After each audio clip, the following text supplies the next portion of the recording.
everyone. So, good afternoon. It's a rather overcast and drizzly day, so good day for the 1917 White Sox jersey. Today, there was a really fantastic space on Twitter. Link is in the description below. A lot of great people showed up. Some excellent comments made by a really excellent guy doing architecture things in Nairobi, David Nahinga. And it was very thought-provoking to have this discussion. We want to do this every week about it all started with me thinking about these things, about how space and philosophy ideas change over time, how cultures rise and cultures fall. Specifically, it was triggered by me going down to Hollywood and Vine. I actually took the light rail down there, which was fantastic. You couldn't do that 25 years ago. So went down there from Pasadena down to the Hollywood neighborhood on the train, and met a prospective client, talked about a few things, and then kind of sat doing some follow-up work in a cafe. And it really struck me how there is a real sadness to the place of almost like a ghost, a sense of a ghost town. There are people there, obviously, but the grand economic engine that had been driving what was built there is gone. There were two of them mainly. There was oil, and there was the film industry. While the film industry is still existing, it's not what it once was.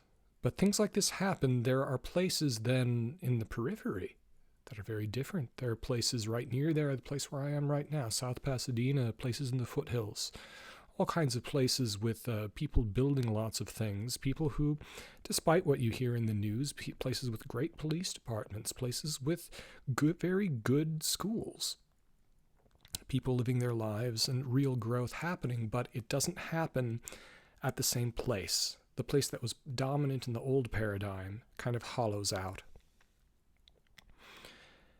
And I wanted to recap some of the things that we talked on and look ahead to next week.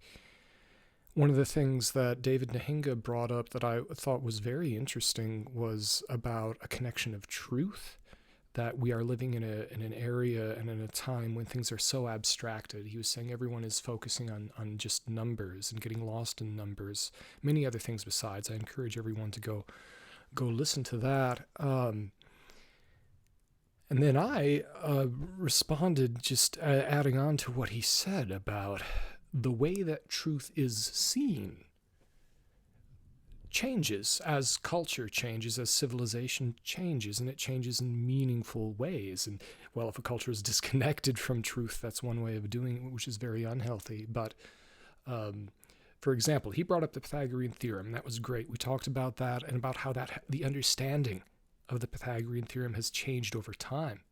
The way that mathematics has changed over time changes how things are done. If you look at specifically the religious buildings, it's very apparent, because not only is architecture expressive of how people, to use the New Age phrase, manifest, about how people manifest their beliefs, but it physically expresses what we think and how we think it, perhaps nowhere more strongly than in places of spiritual feeling, religious buildings, churches, mosques, synagogues, temples. They reflect perhaps most directly how people are connecting the physical to how they perceive and feel the spiritual.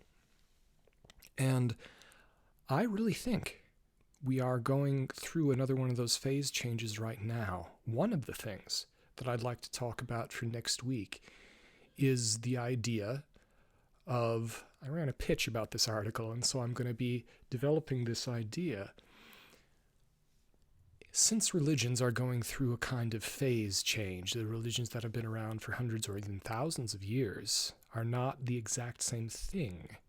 The things that are eternal truths remain eternal truths, but how we connect to them as somewhat changing humans. I mean, we all have fingers and toes and bodies and everything. That's why shoes don't change. Shoes do not change that much. There isn't a culture on earth who has had a sole on top and the laces on the bottom, at least not for very long or in a serious way, because our feet don't change that much. But some things do change about how we understand things. Media changes, literacy changes, language changes.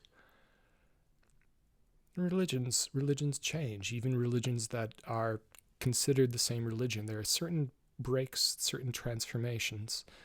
And I've said this before, and I'll say it again. If I'm lucky enough to have grandchildren, I would expect that my grandchildren would be able to explain my religious feeling to me, that they would understand it better than I do. Because I think we're going through, it's part of the chaos of our time that people are seeking out new connections to this. And a lot of it has to do, there are natural inclinations, natural instincts that are happening, is that people are aware, again, of how, and this has happened in the past across many different religions, about the beauty and importance of connecting awareness of what's in the sky to what's on the ground and the impact that it has, as simple as night and day, or as complex as something like the Milankovitch cycles, So, and just to think, there'll be a longer video next week, just to think, what would it be like, just like the Pantheon used to be, what would it be these days to have a project for the building of a temple for a religion that does not yet exist? More on that soon. Watch out for the Twitter space. That is going to be, you can follow me on Twitter at Histovarch, at HISTOFARCH on Twitter. You can be part of the discussion which shapes next week's video and hear all kinds of fun stuff next week. That's going to be 1 p.m. Pacific time. There will be, follow my Twitter for that. Yep, I look forward to it. Link in the description below for this week's discussion. Thanks for listening. Thing. I don't know who cares about any of this, but maybe it would be kind of a fun thing, and eventually people could have like a game of trying to guess my pattern. It's such a cloudy, humid day that it's actually appropriate for it's like English weather, and when you have English weather, what makes sense is English pipe blends. So today is a nightcap type of afternoon. Going to be heading outside. All right. Have a great evening, everyone.